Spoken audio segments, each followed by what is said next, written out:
You are listening to the Gritty Podcast, where we talk about all things gritty.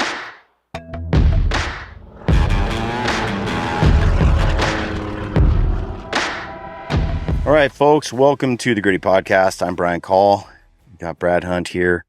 We're doing a little archery target practice here in the backyard, and we're going to talk real quick about the release aids. Releases. Yep. We've been using the Onyx clicker. That's our kind of hunting setup. Yep. The stand. That thing, I love it. Yes. And it's kind of my go-to right now. And you're using the same thing, right, Brad? Yep. I've been using the stand Onyx clicker, but you always can get comfortable with the release. And so it's good to always change it up to keep you honest, I think. And so you've been, as you're shooting right now, a hinge. Yeah. Without a click in it. Yep. And I've been off and on shooting the Ultra View thumb button, just off and on, because it's one of the releases that I have. And so there's no click in it. Consistently trying to focus on both with the stand click and the UV, just getting a surprise break every time, no matter what. Yeah. And it keeps you honest switching between releases. This is an Onyx hinge. Mm-hmm. And then I have the thumb button. And so far they're pretty well shooting to about the same spot. Yep.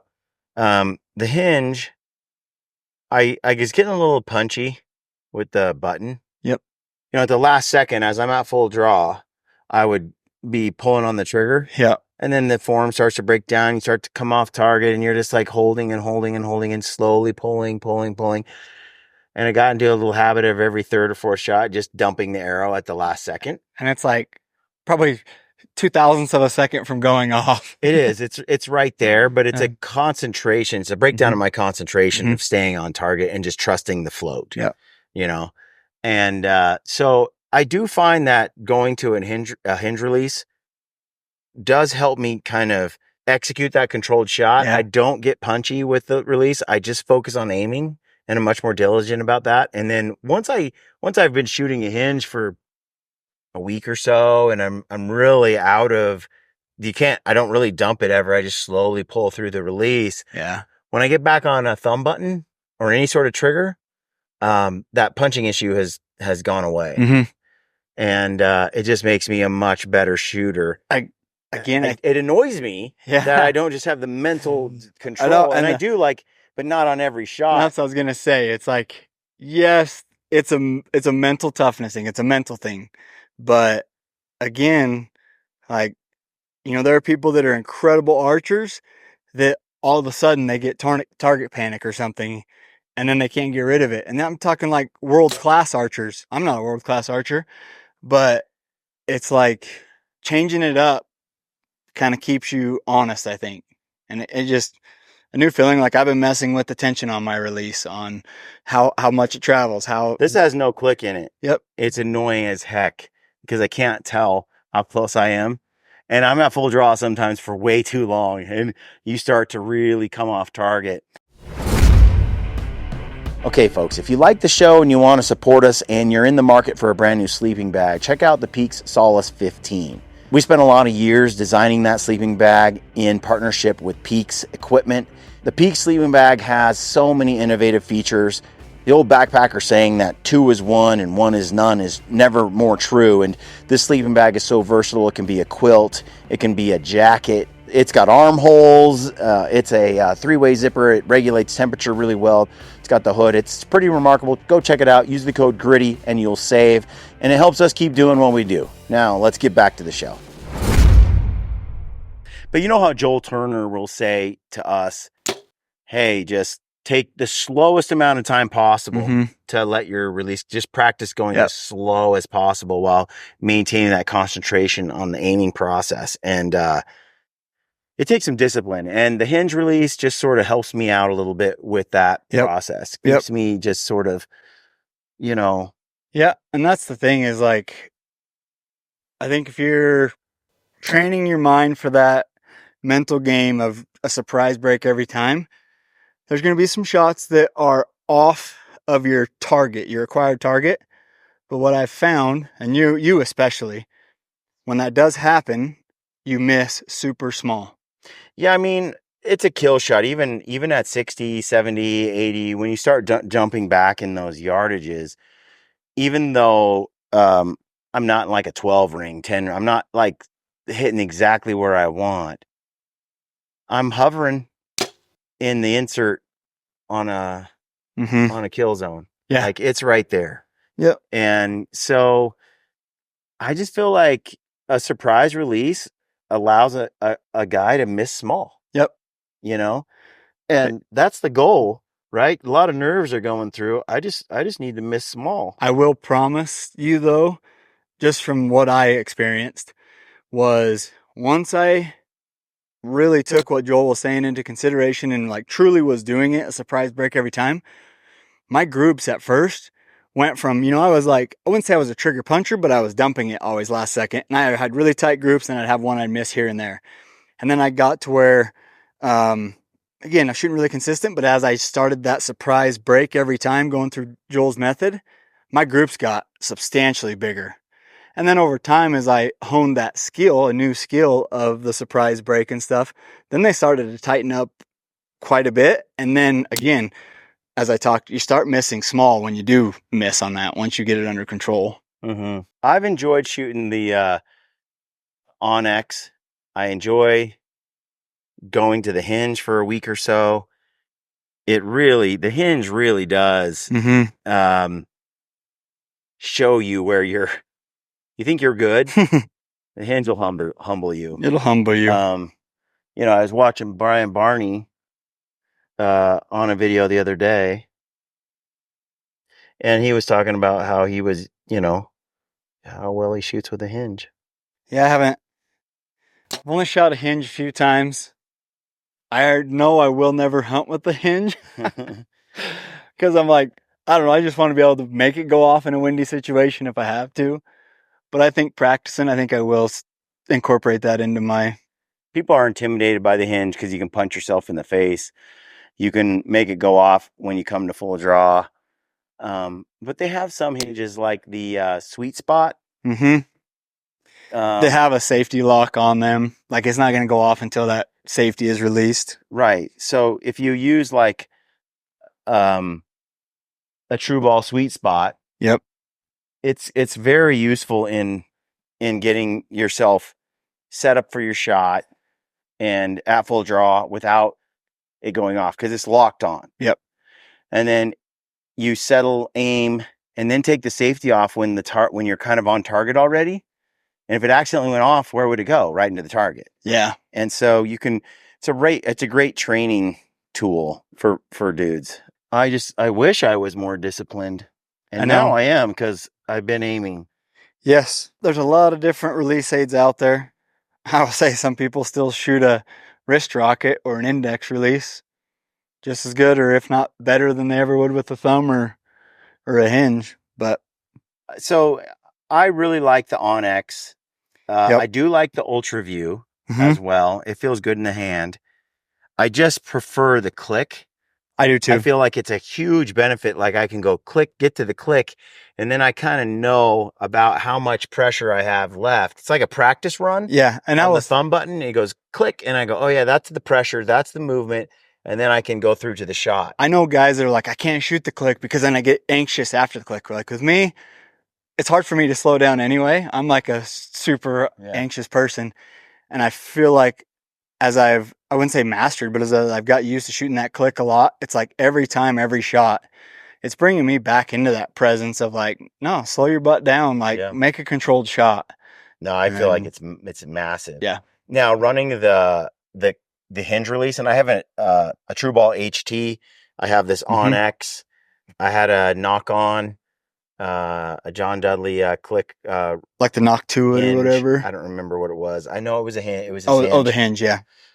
But I do like the hinge in the way that it resets. So if I'm going to shoot tons and tons of rounds all day, every day, it's easy for me to develop bad habits if I fall into them just because that volume kind of generates a lot of target panic. Yeah. But I love to shoot. So pulling out the hinge, I'm able to shoot a lot of high volume, and I just continue in the aiming room. I keep pulling through. It's just aim, aim, aim, aim, aim. And when the shot breaks, I'm just comfortable. There's no anxiety with this at all, the way there is when I have a button. But after having shot this for like 6 or 7 days, when I go to the button, I just aim and slowly squeeze, and there's zero punchiness. Yeah. It just makes it go away.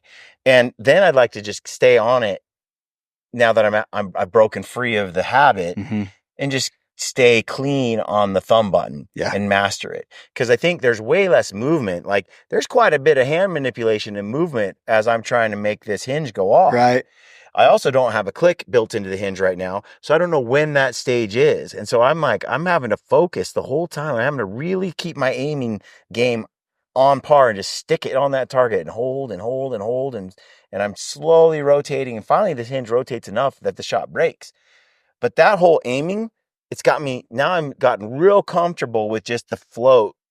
And just, I'm just sitting there waiting for this release to go off. And I'm staying in the game with the, and with again, the float. I usually say the float, like, I think it's a true mastermind game, like a mind game of accepting that. Yes, like, it is. Like, people all of a sudden, it's like, it comes off of the target you're aiming at, you know, just outside the dot or whatever. And it's like, oh crap, bring it back. Yeah. And then you come out, And, oh crap. and I don't necessarily stop when I come off target because the wind blows me or something. I'm still in the release. I kind of stop, you know, rotating the hinge or squeezing the trigger till I'm back on, and then I resume. And that little micro adjustment, that's a controlled shot. I'm controlling the shot, and I'm 100%. pausing, going, pausing, moving, you know, and I'm committing to some float, right? And still executing. But if I get way off, it's like, whoa, I can stop, reset, and then go, okay, here we go again. And do that. With a punchy setup, you're just like, go quick, because as soon as you're on, like, the funny thing is, and I was guilty of this last year, you could take a timer and it was like every shot out of 15, 20 shots, it was like 6, 7, 8 seconds, whatever the time was. You have a rhythm. You have a rhythm. And it's no matter what, it's like you're putting it on there, sticking it, going through, boom. Where if like you're doing a controlled shot, you may be 6 seconds from release, you may be 15 seconds on your release. It's like 3 seconds, especially if I aim uphill. Yeah. And then when it's different, it's like, dang, go off. Yeah. Dang, go off. It teaches some discipline. And you might not think of it, I'm not kidding. Especially if somebody randomly is timing you and you don't know that they're timing you. Like, you will land like almost within to a T 1 second. within 1 second of every time that you're releasing that. Meaning that when you come to full draw, acquire target, and shoot, that process for a lot of guys is on the exact same second count. Yep. Every time. So I've done that to a guy. I've recorded him like 4 or 5 times in a row. Yeah. And I'm like, at exactly 7 seconds, you punch the trigger every time. Yep. And then you give him a release that doesn't allow him, like a hinge, and they're back there. And when it doesn't go off, I've seen guys like my buddy Dwayne, he just let go of the release. He just panicked. You're just expecting, and he just let go of it, and it went poof, and hit the riser and busted his sight and hurt his hand. And so, you know, I've had guys shoot arrows into ceilings in the trying to use a release when they're a hinge when they're not quite ready for it. There is a mental thing going on there, and you have to. It's crazy. Yeah, because once you get past that normal time that you release, all of a sudden your body is like, you'll see flinches, you'll see shaking. I mean, I was even doing it right there with that UV. You know, it's taking a long time for it to go off, but I'm like, just hold true to it. I know a lot of guys. We love archery. All of us do, and. You know, I'm not Levi Morgan. Nope. Shout out Levi. I'm not some of these guys that are just killers behind the bow. They have really good form. And I have a hard time repeating.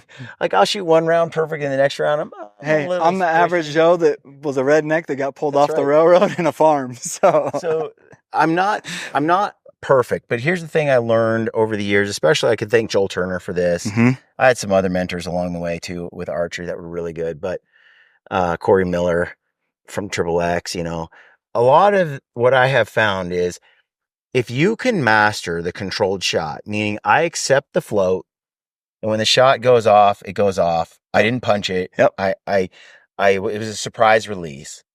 When that happens, like I said, I miss small. And if you look at our targets, we're about 40 yards away. that yellow insert on an elk is a kill zone. 100%. All day, there's not one single arrow that's not in that yellow insert. Yep.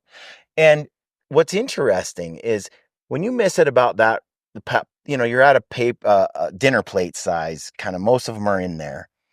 When you step back to 80 yards, it's similar. The miss rate, correct. You'd think that it would be, if you have groups that are like 12 by 12 at 40, you're like, well, and then when I go back to 80, it's going to be 48 by 48. It's gonna be this massive exponential size difference. And it's not. You know what? It's not. It seems like you're still missing small. It's still similar groups, but just further away. Yeah. And it's comforting. Yes. And what's also comforting is, as we grab different releases, I've been trying to do this a lot. Like I have a Carter release, I have this UV thumb button, I have the Stand On X, and it's like, I've got to where, through Joel, through you, through a lot of people helping me, I've got to where, okay, even though it's not the same release, I'm going to get the same release, get the same result, action, same result out of it. Yeah, that's one thing that Joel has mentioned. He's like, if you're using a release to fix your problem, you're not fixing the problem. You're not fixing the problem. Nope, you're just band-aiding it. So I will say that, and so one could say like me going to a hinge is not fixing my problem. Yeah.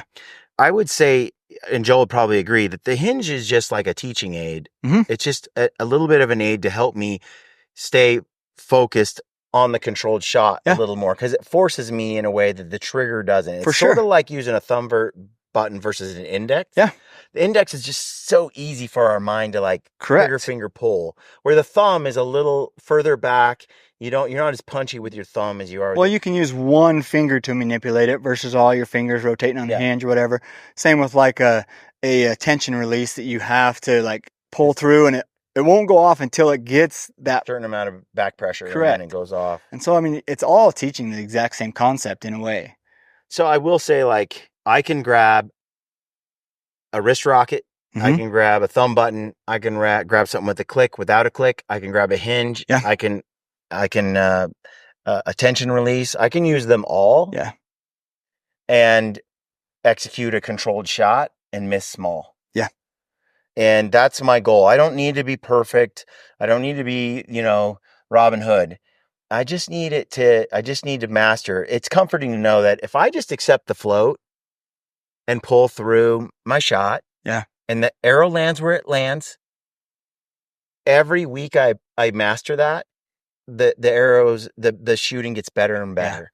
And I don't have to really hold my grip just right, anchor perfectly, look through like all that stuff is nice and I want it, but it is not the make or all be all. If you are punching, you're leagues behind someone who has a controlled shot. Yeah. You're leagues behind. And we're not saying that every release we're saying it's going to hit at the exact same spot. Now, different lengths of neck, all that, you're going to have different areas at that accuracy, where it hits on the target, but the mechanics behind it are all the same 100%. Yeah, for sure. Like some releases are going to have a different impact point. Correct. I'm not talking about that. Yeah. I'm just saying, like, I just didn't want anybody to be misunderstood by that, saying you can go throw on any release and hit it at the exact same point at any time. It's not. No, you can put on any release and you can execute it controlled. Yes. Without a punch. Yep. And when you can just choose any release you want and you're still floating, when that arrow breaks and goes, it's in the ballpark. So we love these releases. Check out AOT if you're listening to this podcast. You like the show. This is I think we said it was our outdoor technology. Yep. We said it was our favorite product of 2023 so far. It's like my favorite product 2024 too. It's pretty sweet. It's just a magnetic release holder that mounts on your bow. We've talked about it before. Use the code GRITTY over there. They're not very expensive. They're legit. And man, I never wonder where my release is. I always have it with me. I've never forgotten it. Since I've mounted that on there, I'm dialed all the time. Yeah. So I don't know how many times you shoot and you stick your release in your pocket, your bino harness. Dude, it was a problem in the past. Now it's like on my bow. Yeah. I climb into a tree stand. I go on a hike, whatever.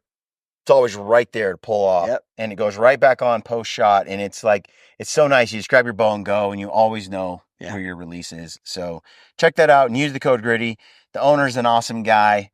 We appreciate that he supports our show, and it's such a hit product. There are people texting him, emailing like all the time. Tell him you heard it from us.